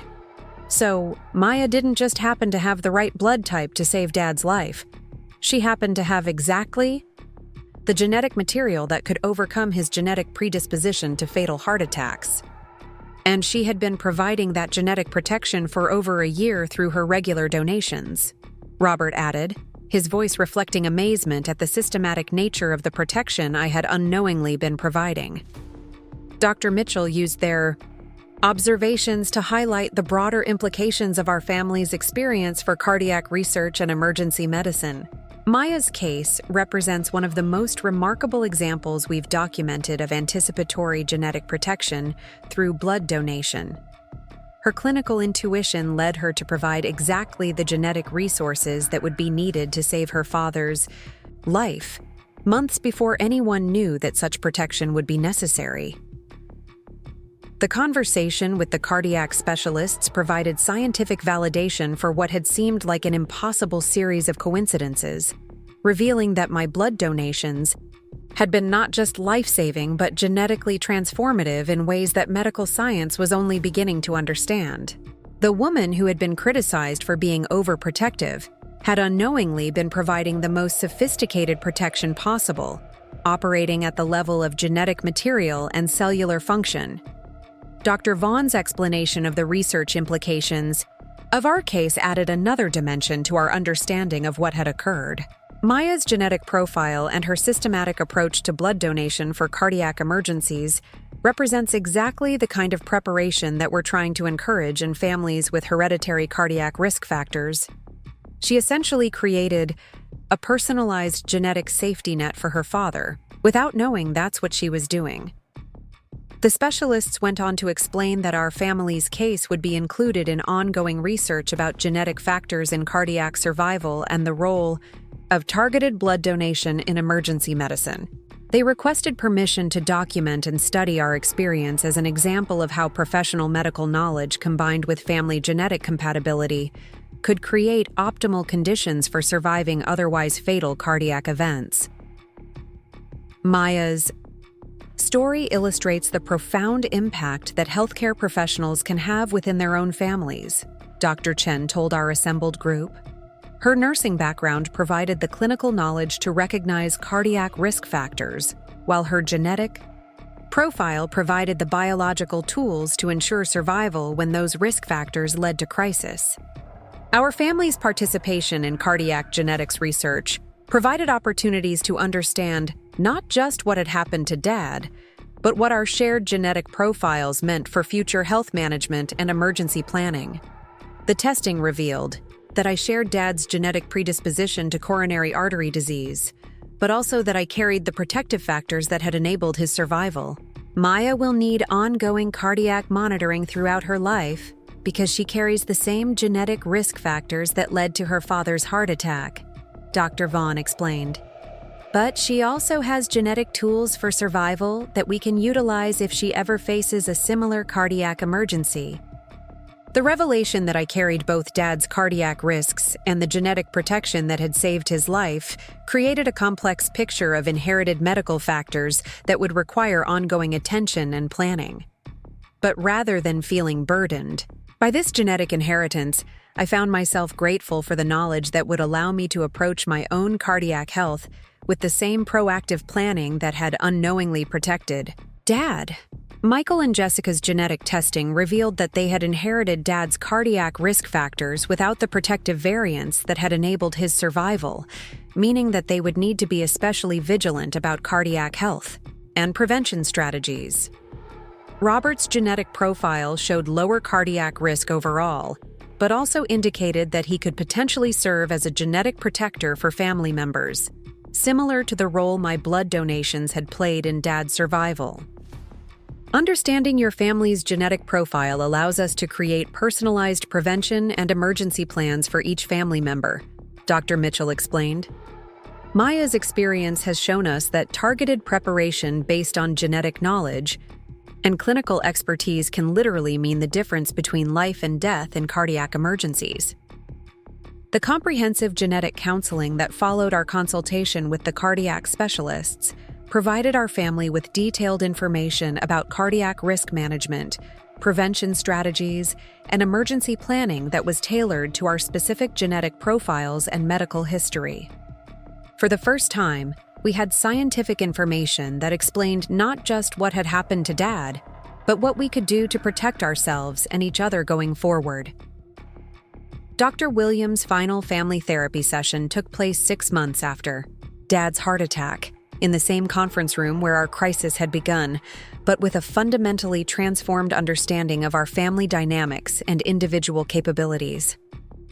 The woman who had initially dismissed my medical concerns now used our case as an example of how therapeutic bias could prevent recognition of legitimate family expertise and protective behaviors.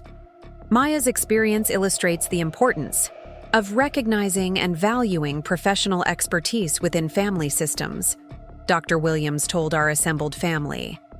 Her nursing background provided both the clinical knowledge to recognize her father's cardiac risk and the intuitive preparation that ultimately saved his life. Dr. Williams used our therapy session to acknowledge the broader implications of her initial misassessment of our family dynamics, explaining how gender bias and outdated therapeutic models had led her to pathologize my medical advocacy, rather than recognizing it as valuable family protection. Her professional growth through our case had influenced her approach to other families dealing with similar conflicts between medical expertise and family relationships. "I have learned as much from your family's experience as you have, Doctor," Williams admitted. "Maya's case has taught me to recognize and respect professional medical knowledge within family contexts, rather than assuming that family concern automatically indicates dysfunction or over-involvement." The therapy session provided opportunities for my siblings to reflect on their own growth and learning throughout Dad's crisis and recovery, acknowledging not just their initial mistakes in dismissing my medical expertise, but their ongoing commitment to collaborative family caregiving that valued everyone's contributions while respecting professional knowledge. "I will never again dismiss Maya's medical assessment of family health concerns," Michael said with the kind of certainty that came from witnessing the life and death consequences of not trusting medical expertise. Her nursing knowledge saved Dad's life in ways that none of us could have predicted or accomplished. Jessica's reflection focused on the gender dynamics that had influenced our family's initial response to my medical advocacy, acknowledging how cultural biases about women's authority had contributed to the dismissal of my professional knowledge. Maya's medical expertise was dismissed partly because she's our sister, not because her assessment was wrong. We need to recognize and address those biases in how we respond to professional knowledge within our family. Robert's contribution to our final therapy session emphasized the practical changes our family had implemented to ensure that my medical expertise would be valued and utilized effectively in future health situations. We've created a system where Maya's nursing knowledge is recognized as essential family resource, while also ensuring that caregiving responsibilities are shared equitably among all siblings. Dad's participation in our final therapy session provided his perspective on how the revelation about my blood donations and genetic protection had affected his understanding of family love, sacrifice, and medical advocacy. His emotional growth throughout his recovery had been profound, moving from denial and resistance to full appreciation of the protection and advocacy I had been providing. "Maya gave me life twice," Dad said, his voice reflecting the deep emotion that characterized most of his discussions about my role in his survival. "She gave me her blood to keep my heart beating during surgery, and she gave me months of medical advocacy to try to prevent the heart attack from happening at all." Dad's acknowledgement extended beyond gratitude for my specific actions to recognition of the broader transformation our family had undergone in learning to value medical expertise, distribute caregiving responsibilities, and communicate about health concerns with honesty and respect, rather than denial and dismissal. "I understand now that Maya's medical knowledge isn't interference in my independence. It's protection that I need to appreciate and accept," Dad continued. "She saw dangers that I was afraid to acknowledge and took action to prepare for emergencies that I hoped would never happen." Our family's experience had created a new model for collaborative caregiving that recognized professional expertise while ensuring that responsibilities were shared equitably among family members according to their individual capabilities and availability. The crisis that had nearly destroyed our relationships had ultimately strengthened our connections and created systems for supporting each other that were more sustainable and effective than our previous arrangements. The final revelation came during Dad's one-year follow-up appointment with Dr. Mitchell, when cardiac testing showed that his heart function had not just recovered from his massive heart attack, but had actually improved beyond normal parameters for someone his age. The exceptional nature of his recovery was attributed directly to the genetic protection he had received through my blood donations, combined with optimal medical care and comprehensive family support during his rehabilitation. Mr. Chen's cardiac function is now better than it was before his heart attack, Dr. Mitchell announced to our assembled family. The combination of genetic protection from Maya's blood donations, excellent medical intervention, and comprehensive family support during recovery has resulted in what we can only describe as complete cardiac restoration. How?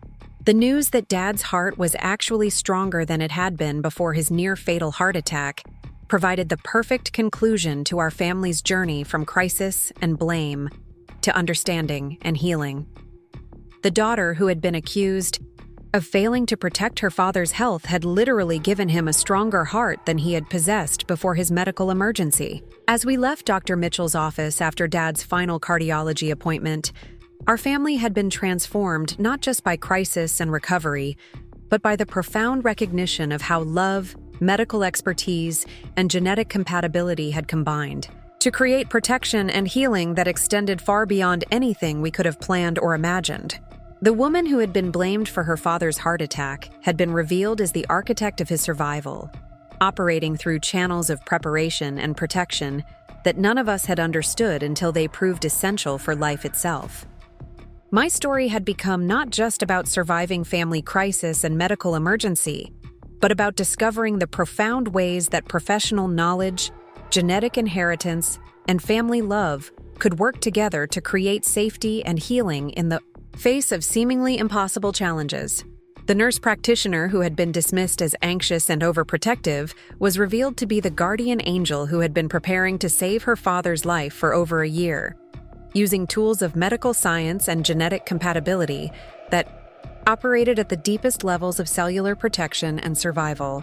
The family that had been divided by blame and misunderstanding was now united by appreciation, respect, and collaborative caregiving that honored both my medical expertise and everyone's desire to contribute meaningfully to Dad's ongoing health and happiness. We had learned that love could be expressed through systematic preparation, that professional knowledge was a form of family protection, and that genetic compatibility could create miracles when combined with clinical expertise and emotional commitment. Most importantly, we had discovered that vindication, when it finally came, was sweeter and more profound than any of us could have imagined, especially when it arrived wrapped in the knowledge that love and science had combined to create the ultimate gift of life, health, and family restoration. Up next, you've got 2 more standout stories right on your screen. If this one hit the mark, you won't want to pass these up. Just click and check them out.